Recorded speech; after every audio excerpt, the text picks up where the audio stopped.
And viewers, a big focus this hour, Pakistan's reign of terror has now come a full circle. And this time, it isn't India, Afghanistan or some foreign hand to blame. Just days after the Balochistan Liberation Army hijacked a train and claimed to have killed over 200 passengers, another major attack has sent shockwaves through Pakistan's fragile security establishment. In Naushaki, a military convoy was ambushed, leaving at least 7 soldiers dead. The BLA, the Balochistan Liberation Army, claims that the actual death toll is 90 Pakistani troops wiped out. This attack, viewers, is part of a larger insurgency spiraling completely out of control. Baloch rebels are hitting harder, faster, and with greater coordination. The once low-intensity resistance has now evolved into a full-blown separatist war right inside Pakistan. And the signs were always there. They were ignored, suppressed, but never erased. When Pakistan's own leaders admitted that entire districts in Balochistan no longer fly the Pakistani national flag, the question isn't whether Islamabad has lost control. It is about how much longer before the entire province slips away. So while Pakistan continues to peddle the foreign hand excuse, let's talk about the reasons as stated by Baloch rebels behind their rebellion. They say the rebellion is because of years of oppression, economic exploitation, and military crackdowns on innocent Balochistan people. Now, the Balochistan Freedom Movement viewers, the backers now come out and say that when you treat a region like a colony, you don't get loyalty, you get rebellion. And that's exactly what Pakistan is witnessing today in Balochistan. To discuss more on this, joining me right now, our guest on the show, Faraz Saeed, a Pakistani journalist, Anil Trigunayat, a former ambassador, and Lieutenant General Sanjay Kulkarni, who's a defense expert. All right, we are not yet joined by Faraz, I believe, but let me start with Lieutenant General Kulkarni. Mr. Kulkarni, we are looking at what's happening in Balochistan today. Do you think this is the result of the many years of proxy war that Pakistan once benefited from? As Hillary Clinton once said, famously said, you can't have snakes in your backyard and expect them to only bite your neighbors. Do you think this is what Pakistan is today finding out? Ashish, thank you. This is the result of Pakistani exploitation of their largest province. 44% of Pakistan is Balochistan, with just about 5% of the population. And look what they've got today. They have no good drinking water. They have no electricity. The poverty levels are so low, and mineral-rich Balochistan. What is it that it does not have? So much so that China has decided to come there and exploit it on the garb of the China-Pakistan economic corridor, hoping, and the Pakistanis telling Baluchis, we're going to convert this into Dubai. Look what's happened. Ever since 48, since the instrument of accession was forcibly got signed by Pakistan from Khan Kalat, look what happened. His own brother revolted, and since then, this is the 5th round of insurgency, and the longest probably after 2004, after the attack that took place in Army Public School, and more so because of Musharraf, who attacked the famous leader, an old man, 79-year-old Mufti, who was hiding in a cave because he was invited, and then when the invitation was not extended, look what Musharraf did. Killed him with an anti-tank missile. That's the way they brutally treated and brutally exploited. And therefore, all that we see today, the Balochistan Liberation Army have all ultimately decided that enough is enough. There's nothing that the Pakistani army is doing for them, the Pakistani state is doing for them, and instead the Punjabis are exploiting, and exploiting, and the Baluchis are fed up. The Baluchis know their area at the back of their palm. They know exactly what it is. You see all the visuals on the television. What do we see? Miles and miles, nothing. Even the bus that you see, totally destroyed. Nothing in and around there. Just imagine 43 people per square kilometer. That's the density of population. An area which is 3,15,000 square kilometers.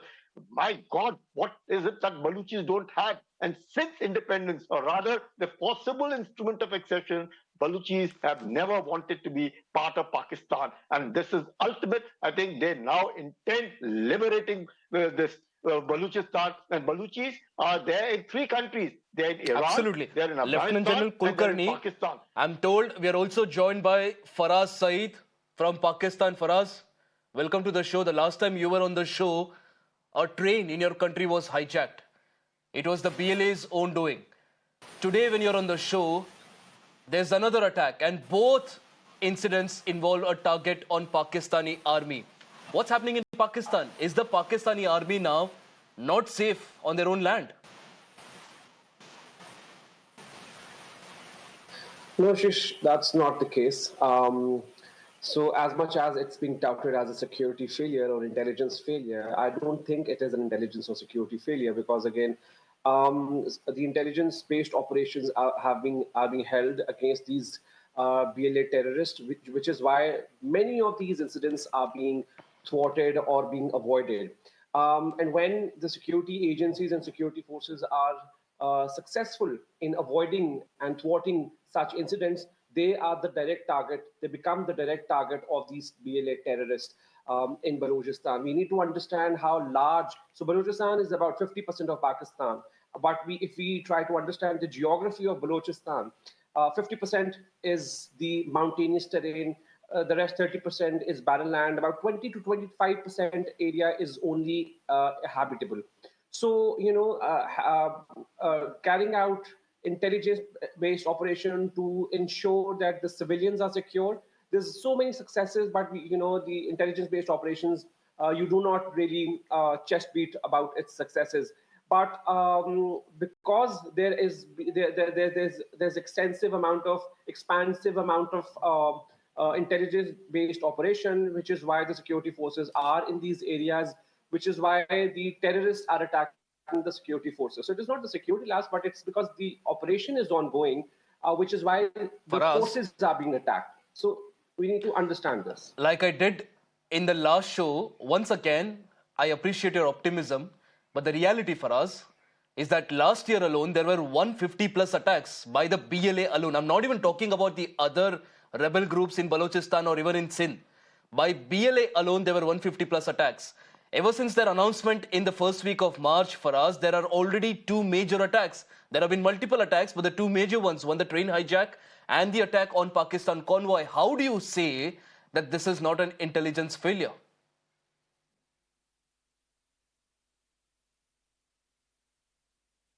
I mean, I've already explained that because when security forces enter the terrorist plagued area, there is a natural understanding that there is going to be a backlash, which is why the security forces are taking a hit. However, if I try to elaborate, that there is going to be an expansive and elaborated amount of security operation until the last terrorist is rooted out. The operation is going to ensue. So much so that we've heard that if this operation could be extended into Afghan territory, that is going to be culminated because these operations are being masterminded from the Afghan territory. And if the armed forces are in hot pursuit, there is going to be an extension into Afghanistan. And if there has to be a surgical strikes, Pakistan Air Force is not going to shy away from carrying out surgical strikes within Afghanistan. So, terrorists are going to be rooted out. Of course, there is a short setback, but in the near future, you will see how these BLA terrorists will be rooted out for good. Absolutely. Mr. Anil Trigunayat, you're a former ambassador. You know how the relations between the nations work. Do you think the fact that Taliban is now back in power in Afghanistan, do you think this is helping the Pakistan's cause? Because the Taliban, very clearly on record, does not recognize the Durand line, which basically means that they very openly do not respect Pakistan's territorial integrity. Do you think the fact that Taliban is now in power, it's making matters worse for Pakistan? And this is only the beginning of a massive separatist movement along Pakistan's border. Well, Ashish, you know that uh, what you sow, you reap. Taliban is the creation of Pakistan with the support of the United States when they wanted to defeat the Soviet Union. So that's the history of it. And the Taliban, various groups in Taliban have been used by them against India earlier. Also, we have seen it. So Pakistan has become the epicenter of terrorism itself. And now it says that it's suffering from them. And so it's like Bhasmasura's story in the Indian myths, which clearly states that whatever you are trying to do to others, you are going to really suffer from it, and they are doing so. But as far as Balochistan is concerned, as General Saab said, the Baloch people are really fighting for their identity and their resources. They feel cheated. They have never been assimilated. There has been never any effort to provide education to them. They continue to suffer from the sense of deprivation, lack of opportunity or development, despite stealing of the resources. I mean, that is something that is there. Sardari system, which has been the bane of it all, in complicity with the government in Islamabad, has been depriving the people of Balochistan, and that's where you see this marginalization is actually leading to their liberation aspirations. In the beginning, they wanted more autonomy. They wanted a resource allocation for them, which could be given, the greater budgetary allocation, which has not been given. So therefore, this is a natural thing that is going on. On the other hand, as our friend from Pakistan was saying, they call them as terrorists. But when they try to promote cross-border terrorism into India, they call it a freedom movement.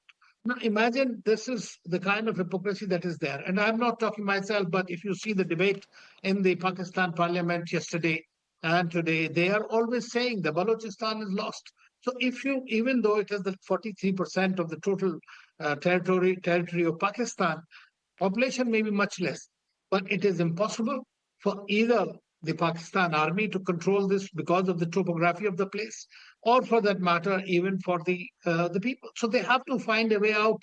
If the people are unhappy, you are going to get that remote governance is not working there at all. They should realize that. And this aspiration of the people, of the youth, who are also joining TTP, by the way, many of them are joining Taliban. And why? Because they are fighting for Absolutely. their existence Absolutely, Mr. today. Anil. I think that's the point that a lot of people miss. The fact that it's not just the BLA that Pakistani regime is worried about. It's also the likes of TTP or the Taliban in Afghanistan. For us, Saeed, one of the points that all our panelists here are making, apart from you, of course, is that this is not a military rebellion. It's an economic pushback against what the Baloch locals see as an occupation by not just Pakistan, but also China. There seems to be a sentiment that Balochistan is being utilized for economic benefits while the people of Balochistan are denied their rights. For us, do you agree with this sentiment?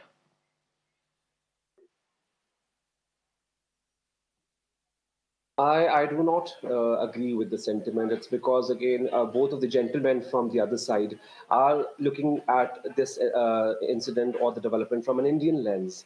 I look at this incident from a Pakistani lens. Of course, I'm a journalist. I've been questioning the government, so and forth, on their policies, on the failure of those policies. However, I have an understanding that every nation deals with the terrorist with only one fact, which is force. Terrorists are not, their demands are never accepted, they are not mainstreamed at all. So BLA for Pakistan is a terrorist organization and they will be dealt with the force. Secondly, coming to your point, I always understand and I always Faraz, sorry to acknowledge that interrupt, Balochistan has had but its grievances. it's Balochistan has had its it's grievances in hard the to past. believe They when you say that Pakistan treats all terrorists in a similar manner. What about UN designated terrorists like Masood Azhar? What about Hafiz Saeed? What about Osama bin Laden? Why did you not turn in these terrorists? Basically, the sentiment for us is that as long as a terrorist is not biting Pakistan, you don't act against them. As soon as they start biting you back, that's exactly when you start acting. This exactly is the sentiment that every single Indian today has a problem with. The fact that even when there are UN designated terrorists on your soil, you refuse to act. You only start crying about terrorism when it starts affecting you. And for us, what, like Mr. Lieutenant General Kulkarni said, what you're seeing today is a monster of your own creation. No, Taliban, I always go a bit 10 years down the history, is that in 79 and 80s, it was the NATO which invaded Afghanistan, and those terrorists were harbored there. Once they left, it was left for Pakistan to deal with. Back again in 2021, the Americans fled from Afghanistan. Again, that Frankenstein monster which was created there was left for Pakistan to deal with. So when Pakistan is dealing with this, with so many groups, so many splinter groups of jihadists, of rebels, of terrorist organization, it is not an easy task. So I always say that, you know, the world should not lecture Pakistan from across the borders, across the oceans, across the skies, because again, it is the Pakistan which is in the situation. So we The have to problem deal is with for different us, groups the reason differently. why people lecture you from across the border is because the monsters of your creation affect us across the border. 2611, we Of gave you not the proof. What happened? Pakistanification. That is the only explanation I gave. It is not just the Pakistan which created that Lieutenant monster. It is General the Western Kulkarni, I allies. want you to respond to Included Faraz. them. Mr. Kulkarni, please respond. Uh, Let me tell Faraz, moment Pakistan starts distinguishing between a good terrorist and a bad terrorist, anyone like Musharraf himself used to say, "ये तो हमारे hero है जी, ये तो हमारे hero हैं." A terrorist is a terrorist. Pakistan must Exactly. accept that. You can't have people sent to India that they call them good terrorists, and then like what Ashish is rightly saying, where is Hafiz Saeed? Why don't you hand him over?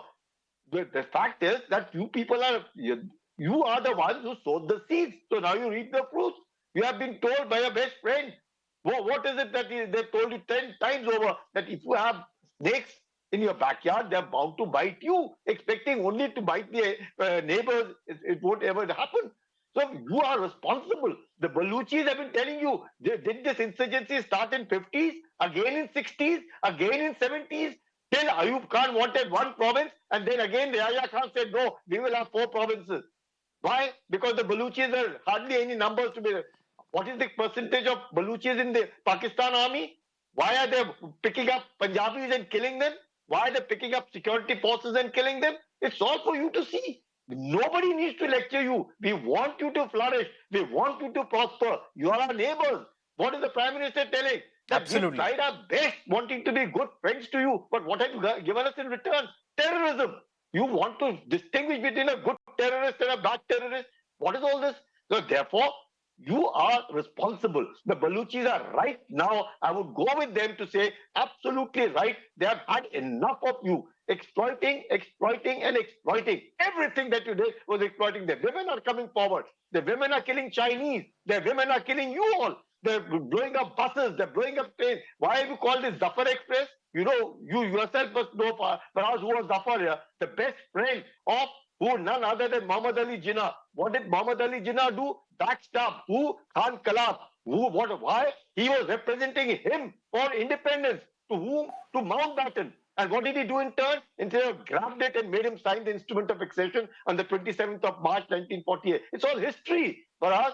It's all history. Everything is known. You don't need to be lectured by your friend and neighbors or anyone for that matter. You are the ones responsible for it. This is exactly what's happening. Is the Durand line, which is 2,600 kilometers long, since when have you started fencing it? Was it ever accepted by the Afghans as the border between Afghanistan and Pakistan? Never. How much of it is with Afghanistan? Over 1,200 kilometers plus. How much of Baluch border is with Iran? Over 900 kilometers. Where are the Baluchis? They're in Iran, they're in Afghanistan, and they're in Pakistan. So if you ill-treat these people and you have electricity coming from Iran for that international airport that you have made in Gwadar, imagine.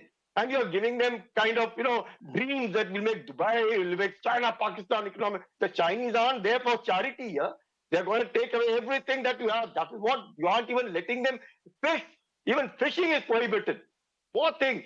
No drinking water, no electricity, nothing to fish. What would they eat? They're bound. They want their independence. Obviously, they have the right. So right now, much that you would call them terrorists or whatever it is, there are But people Lieutenant demanding General Kulkarni, independence none and of what you break away say from is going to Pakistan. matter because Faraz is going to now turn back and say that at the end of the day, it is India that is sponsoring everything that's happening in Balochistan. Faraz, you just heard Lieutenant General Kulkarni speak about history there, the reason why there seems to be a rebellion in Balochistan. The problem for us, everyone here is talking about it. The problem is every time there was a rebellion, instead of identifying the cause of it, the Pakistani regime of the time tried to crush it in ways that no ordinary citizen would accept.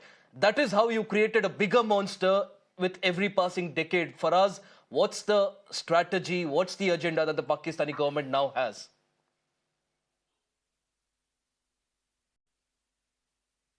I mean, General Kulkarni had a lot of time to, put forward a lot of arguments that can be pitched against Pakistan. But I always have this one very clear argument and line of arguments is that whenever there's going to be an attack on Pakistan, I'm not going to counter it with that how India is going to sponsor terrorism, how India's hand is behind, Afghan and Baloch terrorism and infiltration. I do not counter arguments with such an argument because again the state has been saying that. My state, the country, Pakistan, the official spokesperson have been reiterating the fact that how India is meddling in Pakistan, how India is sponsoring terror in Pakistan. I'm not the spokesperson of the government. I'm a journalist. I have an independent viewpoint of how things look. And I, in my own capacity, have been questioning the government. That has to be very absolutely clear. Secondly, as far as the China-Pakistan economic corridor is concerned, nothing is getting out of Pakistan. It is the mere corridor which is going to establish special economic zones, which is going to create jobs. So there was no Gwadar port before, an operational established Gwadar port. Now there is a Gwadar port which is going to bring a lot of trade through Balochistan. So it is going to create jobs. It is going to create economic opportunities. I mean, it is. Whenever I say that it is easier to dictate from across the oceans, across the borders, it's like you are not in the situation. I have been on the ground. I know how the situation changes. I know what are the latest developments. If I live in Punjab, I see many of my fellows who are graduating from universities are from Balochistan.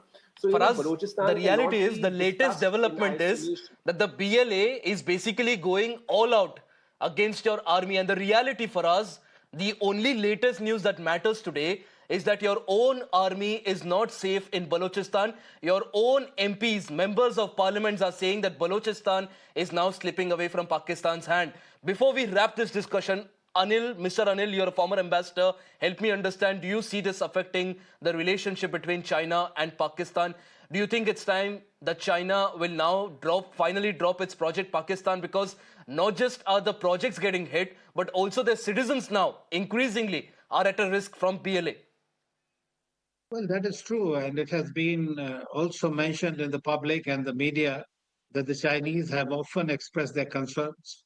They have even allowed their own workers and everybody to carry arms, ammunition.